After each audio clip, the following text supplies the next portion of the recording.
Morning. So we're back. We are back. We're doing an event again. Possibly ill-advised, as I don't know whether you can tell from my voice, but yeah, I've had this Christmas lurgy that's been going around for the past 5 or 6 weeks, and yeah, still can't quite shake it. But I just got to the point where you're like, I just need to go and do events. I'm sick of cancelling races this year. So we are at the Sale Big Christmas Half Marathon. So Sale Water Park. It's an event that I did 2 years ago, which I think was the inaugural event. So yeah, we're back. Supposed to be doing it last year, but it was cancelled due to freezing, dangerous conditions.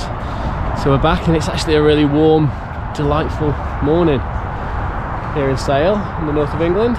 We're just gonna get out there and poodle. We've not got any designs on particular times or targets or anything today. It's just want to get running again after yeah, slightly sort of problematic 3 months, if I'm honest. So yeah, we'll have a little chat about what we've been doing this year. We'll call this the end of the year roundup, and maybe we'll talk a little bit about what we've got in store for next year as well. Oh God, damn, you made me feel sweet. Sale Christmas Half 2023. Merry Christmas, everyone. Yours with me, you made me wanna melt like water in the pan. It's hard to keep my cool, knowing I'm your man. So let's spend some time. Yay. Look at this, my buddy waiting for me. I was just about to say, I think I'm probably gonna run this one mostly on my own, but here he is to give me some company at the start at least. Yeah. Good old Spanish Sonic. We're breaking all the rules. Our signs don't matter. So here we are with the boys. We've got Sonic and we've got the coach. It's so nice to be back with these boys again, it has to be said. The last couple of months have been a little lonely without my running buddies. Will truly dim my heart, but it's only time apart. In no time we gon' be right back, right by my side like a monkey on my back. It's been a ride, and we know we're near done. I guess you need the lows to know when you're up.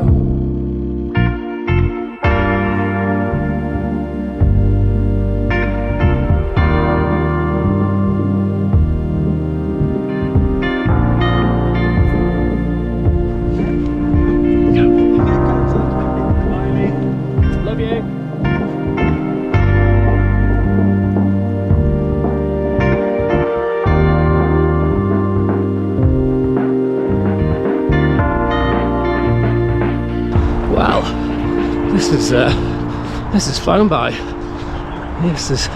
We're 15k in now, and actually feeling all right. You can still tell from my voice, croaky, a bit coffee, that kind of thing, but yeah, feeling okay and definitely thoroughly enjoying the event. Got to run with Ernie and Frank for the first sort of 10k or so, and then bumped into a lovely lady called Denise, and we ran together for probably 6k. Lovely, so I've had some company, but I'm on my own now, so I thought I'd have a little chat with you guys instead. Let's have a little talk about what we've done this year and how it's been. Yeah, it's been a strange year, to be honest, in a lot of ways. First part of the year started pretty well.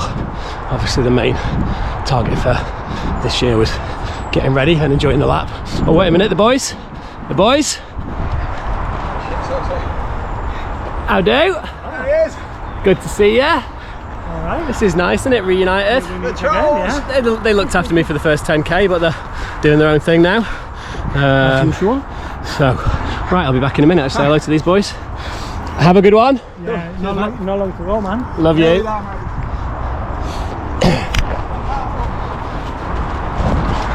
That was nice, wasn't it? Running into the boys.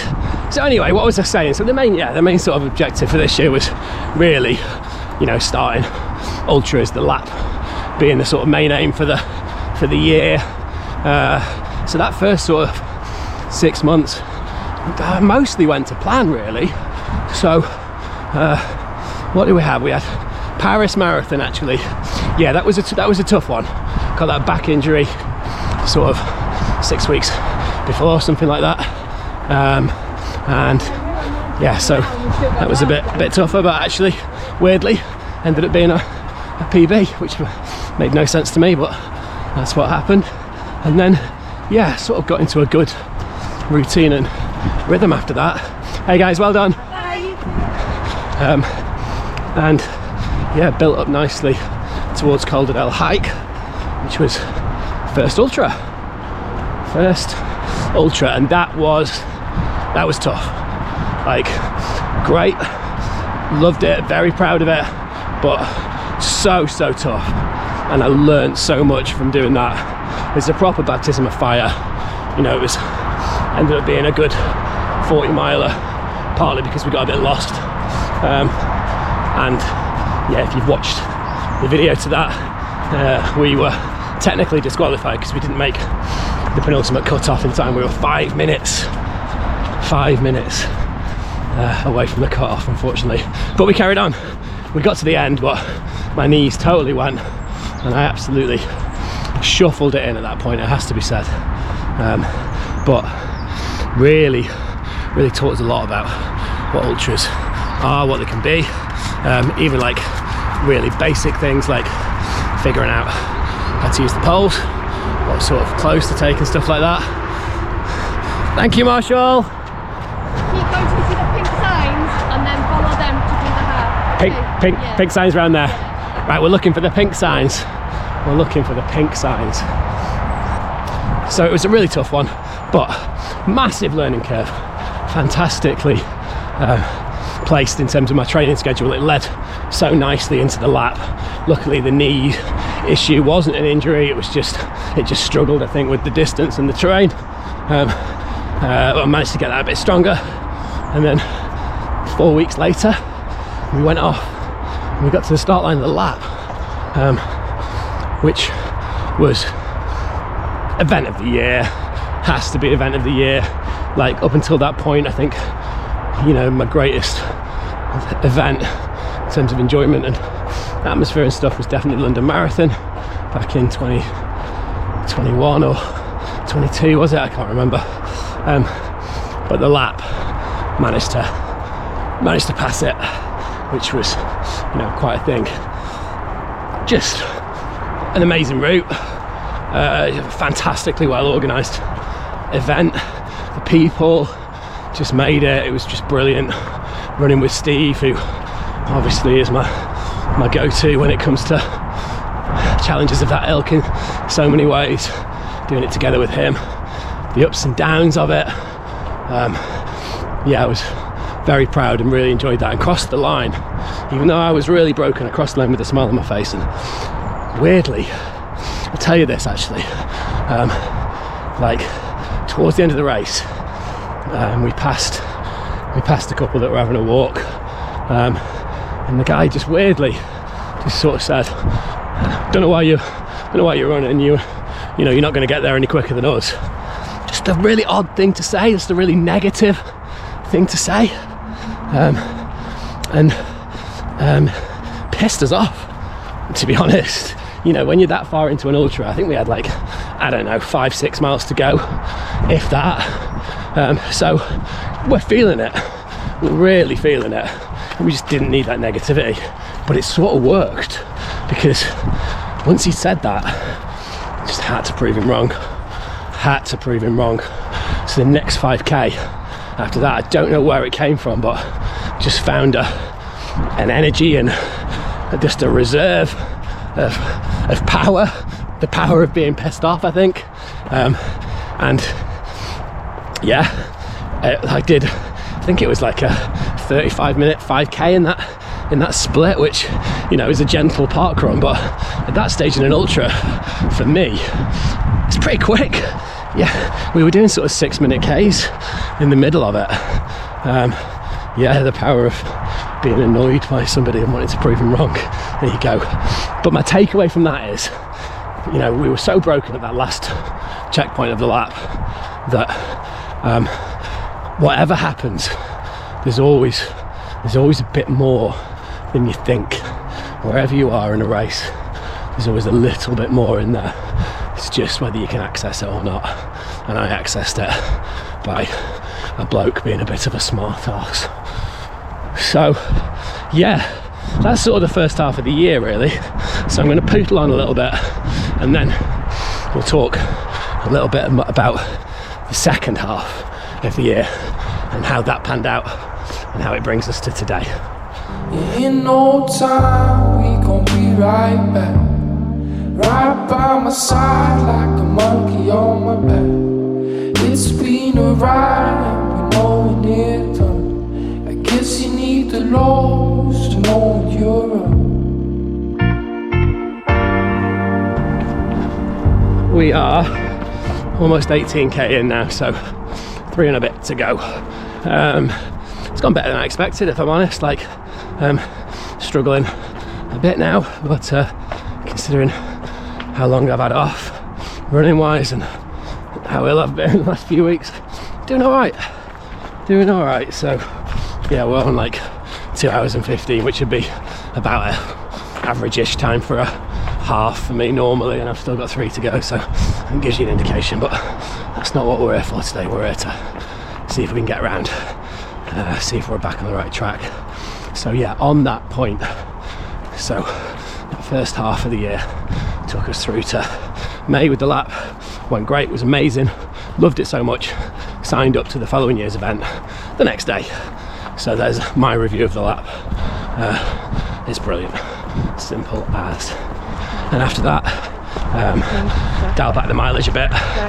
If I'm honest, probably not enough.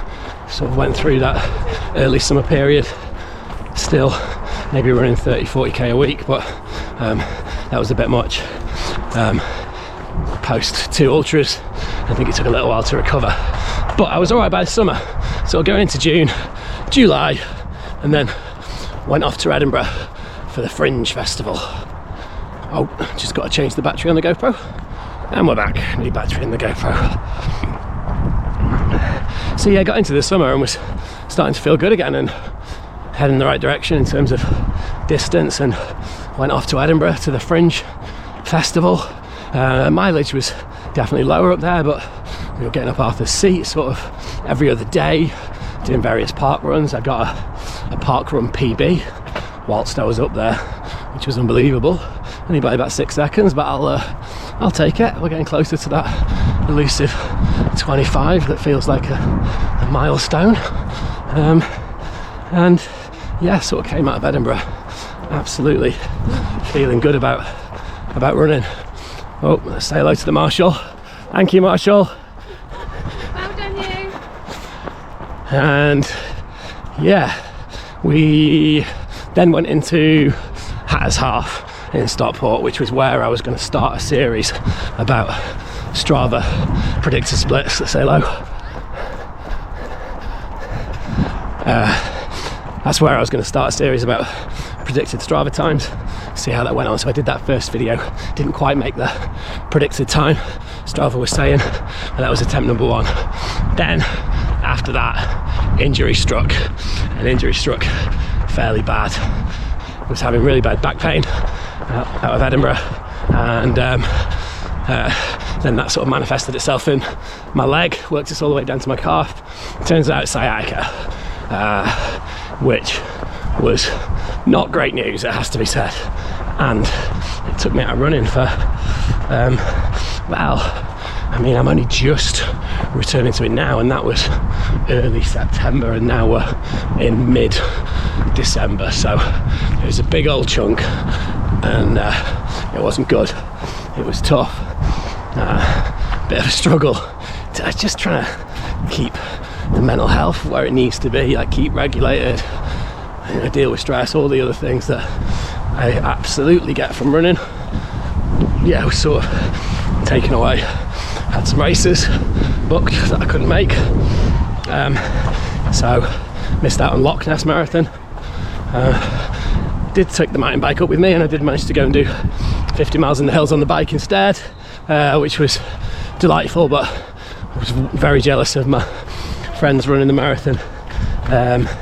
And yeah, a couple more, including More's the Merrier, which I couldn't make. So where we're at today is we're trying to feel our way through this one, see how it goes, see if we think we're on top of the sciatica, because if we are, that'd be amazing news. We can start to up the mileage again. And you know, 18k or so in, no back pain, no leg pain. See what tomorrow brings, but signs are good. Signs are good. So there you go, it's a bit of a 50-50 year really in a lot of ways. Certainly the final third of the year was very problematic, and we missed out on our little target of 2023k this year. Couldn't do that. I'd built a buffer, but not a buffer that would account for 3 months of 0 miles pretty much. So there you go, that's where we're at for this year. Right, I'm going to poodle on and then talk a tiny bit about what I've got in store for next year so far.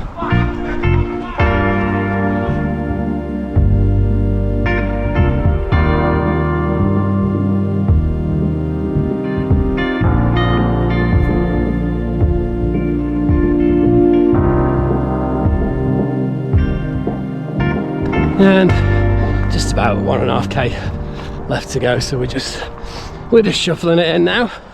And yeah, so let's look ahead to some of the bits and bobs for next year, at least a little tease of some of the highlights. So as mentioned, we booked the lap again, so very much looking forward to that. And before that, I've been lucky enough to get a place in London Marathon again. I'm going to be running for Macmillan Cancer Support, which is an amazing charity which I've ran for before, and really close to my heart because my dad's got cancer and has been fighting it for a long time, and Macmillan have been incredibly supportive of that. And on that note, this is where I ask for a favour, if you can afford it. If you can spare a couple of quid towards the fundraising, that would be amazing. I will drop a link in the description. You know, if you could chuck a couple of quid in, it would all add up. I think as the time of filming, I'm almost 50% to target.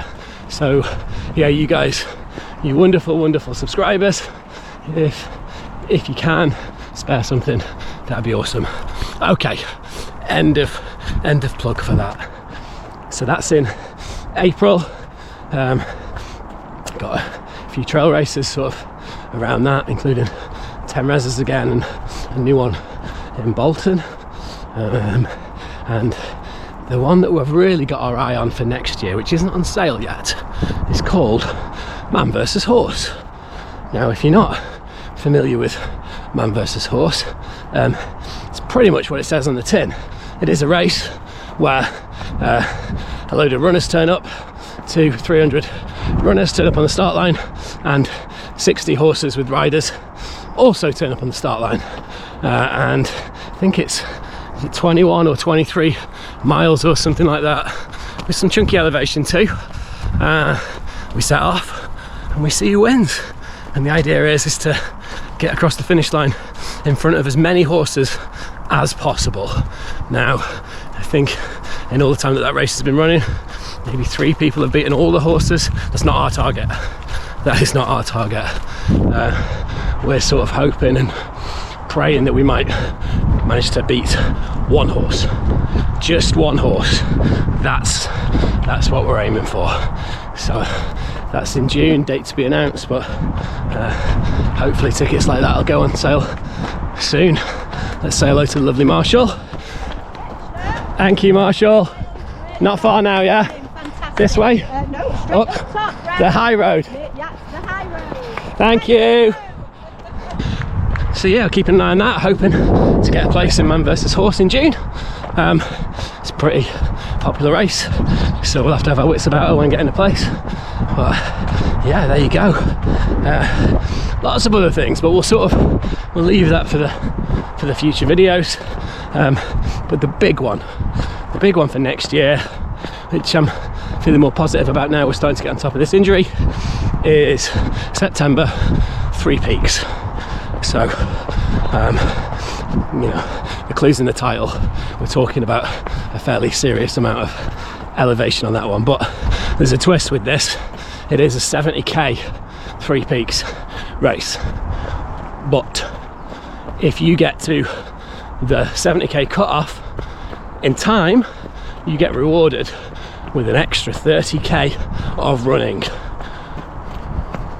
So we round it up to a nice even 100.